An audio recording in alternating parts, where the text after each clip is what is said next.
हरे कृष्णा। आप सबका स्वागत है। और आज हम बात करेंगे धर्म के 4 स्तंभ के बारे में।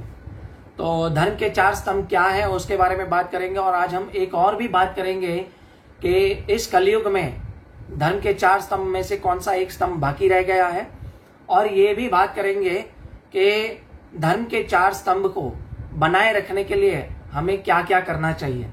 ठीक है, तो शुरू करते हैं। धर्म के 4 स्तंभ क्या क्या है। धर्म के 4 स्तंभ हैं दया, सत्यता, पवित्रता और तपस्या। तो ये 4 स्तंभ बनाए रखने के लिए हमें इस कलयुग में हमें क्या क्या करना चाहिए। तो पहले के धर्म के 4 स्तंभ में से एक ही स्तंभ रह गया है कलयुग में, जो है सत्यता। परंतु हम चाहें और प्रत्येक व्यक्ति ये कोशिश करे, ये प्रयास करे कि धर्म के 4 स्तंभों को सुरक्षित रखा जाए, तो धर्म के 4 स्तंभों को सुरक्षित रखा जा सकता है। जैसे 4 स्तंभ है और जो 4 नियम है उसको हम पालन करेंगे तो हम इन 4 स्तंभों को हमारी लाइफ में, हमारे जीवन में सुरक्षित रख सकते हैं। तो पहला जो स्तंभ है दया है। तो दया को हम कैसे बना के रख सकते हैं, उसका सबसे बड़ा एग्जाम्पल है कि हमें किसी जीव की हत्या करनी नहीं चाहिए। और घर से, जिसको टेररिज्म बोला जाता है, हम घर में एक चींटी को भी मारते हैं तो वो एक्चुअली टेररिज्म है। और वो होता है कि हमारे अंदर जो दया की भावना है वो नहीं है, इसीलिए हम किसी मच्छर मक्खी को मारते हैं। और हम दूसरा देखते हैं कि बहुत सारे लोग मांसाहार करते हैं। जो मांसाहार करते हैं उनके मन में किसी भी व्यक्ति के लिए या किसी भी जीव के प्रति कोई दया नहीं रहती, इसीलिए वो मांसाहार करते रहते हैं। और इसलिए कहा जाता है कि ये दया का स्तंभ कलयुग में टूट चुका है। और दूसरा है दया सत्यता। सत्यता एक्चुअली कैसे आएगी इस कलयुग में, वो अभी भी है, थोड़ी बहुत है, इसीलिए वो एक ही स्तंभ है जो थोड़ा बहुत बाकी रह गया है। तो सत्यता को रखने के लिए हमारे जीवन में हमें देखा जाए तो किसी भी प्रकार का, यानी जिसमें पैसे इन्वॉल्व हो, लक्ष्मी इन्वॉल्व हो, पैसे मनी इन्वॉल्व हो, इस किसी भी प्रकार का ऐसा हमें जुआ नहीं खेलना चाहिए। जैसे कि बहुत सारे लोग किसी भी वस्तु पे 100 रुपए की शर्त लगा देते हैं, बोलते हैं चलो लगी तेरी मेरी शर्त 100 रुपए की। ठीक है, तो ये भी एक जुआ है। हमें ये समझना चाहिए, हम अगर जो व्यक्ति जुआ खेलता है, जैसे कि आजकल गवर्नमेंट के ऑथोराइज्ड जुआ है शेयर बाजार, तो शेयर बाजार भी एक जुआ है। एक लॉटरी की टिकट खरीदना भी एक जुआ है।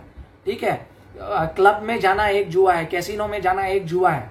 अगर हम वो बंद कर देंगे तो क्या होगा कि हमारा जो सत्यता का जो स्तंभ है वो बरकरार रखेगा। तीसरा है पवित्रता।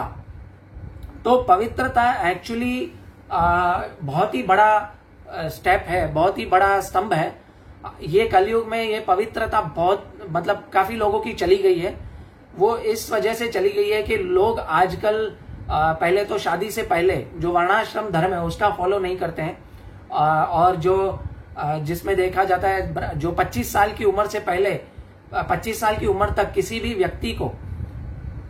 व्यक्ति को ब्रह्मचारी का पालन करना चाहिए। और ऐसे आजकल बहुत ही कम देखने को मिलता है। और दूसरा ये है कि पवित्रता तभी आएगी जो व्यक्ति शादी के बाहर कोई फिजिकल रिलेशनशिप नहीं बनाए, यानी उसको व्यभिचार बोलते हैं। जो व्यभिचार हो जाता है वो क्या करता है कि शादी के बाहर भी रिलेशंस बनाता है, इलिसिट सेक्स जिसको बोलते हैं। तो आजकल हम देखते हैं कि लोग लड़का लड़की जो है वो शादी से पहले लिव इन रिलेशनशिप में रहने लगे हैं। ये कलयुग का लक्षण है, 12वें स्कंद में बताया गया है। तो जो लिव इन रिलेशनशिप में रहता है उसमें पवित्रता नहीं आ सकती, और ऐसा व्यक्ति में पवित्रता नहीं आती है तो वो भगवान के आगे जो है अपनी रुचि नहीं दिखा सकता। और चौथा है दया हो गया, पवित्रता हो गया, सत्यता हो गया, और अभी है तपस्या। एक तपस्या जो है वो सबसे बड़ा एक और स्टेप है धर्म के 4 स्तंभ में। तो तपस्या हर व्यक्ति करता है। जैसे आप देखें कि एक व्यक्ति जो सुबह से लेकर शाम तक भगवान जो है अपने परिवार का भलन पोषण करने के लिए तपस्या करता है सुबह। जैसे आप मुंबई में देखें कि बहुत सारे लोग हैं मॉर्निंग चले जाते हैं, 5 बजे ट्रेन में बैठते हैं और अपने घर के लिए कमाते हैं। तो एक्चुअल ये तो तपस्या नहीं है, ये तपस्या का भौतिक रूप है, ठीक है। लेकिन तपस्या का आध्यात्मिक रूप ये है कि कोई भी व्यक्ति इंटॉक्सिकेशन ना करे। इंटॉक्सिकेशन यानी कोई भी किसी भी प्रकार का नशा नहीं करना चाहिए किसी भी व्यक्ति को। नशे में आ जाता है कि रजोगुण जिसको बोलते हैं, और तमोगुणी व्यक्ति जो होते हैं वो नशा करते हैं। नशे में है एक दारू हो गया, धूम्रपान करना हो गया, है ना, मदिरा पीना हो गया, तंबाकू खाना हो गया, सिगरेट पीना हो गया। तो ये सब जो है ये नशे में आता है। तो ऐसा व्यक्ति को अगर आप बोलेंगे कि जैसे आप कोई चेन स्मोकर को भगवान के सत्संग में बुलाओ कि 45 मिनट बैठना है, या कोई तंबाकू का सेवन करता है उसे हम बोल दें कि आप आइए और सत्संग में बैठिए आधा घंटा 45 मिनट, तो उसको उस वक्त 45 मिनट वो भगवान के प्रवचन में बैठ नहीं पाएगा, भगवान की कथा सुनने के टाइम में बैठ नहीं पाएगा। वो इसलिए नहीं बैठ पाएगा क्योंकि वो तंबाकू और सेवन से, जो धूम्रपान से, वो ज्यादा एडिक्टिव है। तो इससे क्या होता है कि वो व्यक्ति बीच में उठ के एक सिगरेट का स्मोक करने जरूर जाएगा या तंबाकू खाने जरूर जाएगा। तो ये 4 स्तंभ को अगर हमें बरकरार रखना है कलयुग में, तो हमें दया दिखानी चाहिए प्रत्येक जीव के प्रति और मांसाहार नहीं करना चाहिए। दूसरा, पवित्रता होनी चाहिए। पवित्रता में आता है कि व्यभिचारण नहीं होना चाहिए, अवैध संबंध नहीं बनाने चाहिए, और शादी से बाहर किसी स्त्री या पुरुष का संबंध नहीं होना चाहिए। तीसरा है सत्यता, यानी गैम्बलिंग नहीं करनी चाहिए, किसी भी प्रकार की गैम्बलिंग नहीं करनी चाहिए जिसमें पैसा इन्वॉल्व हो। और चौथा है तपस्या, यानी किसी भी प्रकार का इंटॉक्सिकेशन, नशा नहीं करना चाहिए। तो हम इस 4 स्तंभों को वापस स्थापित कर सकते हैं हमारी लाइफ में और इस कलयुग में।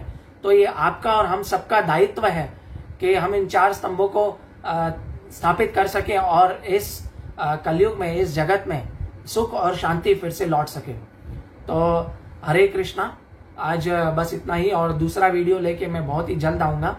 तो कृपया इस चैनल को आप सब्सक्राइब करें, शेयर करें और बेल आइकन को दबाएं ताकि ये बहुत सारे लोगों तक पहुंचे ये मैसेज और बहुत सारे लोगों को बेनिफिट हो। हरे कृष्णा, जय श्री प्रभुपाद।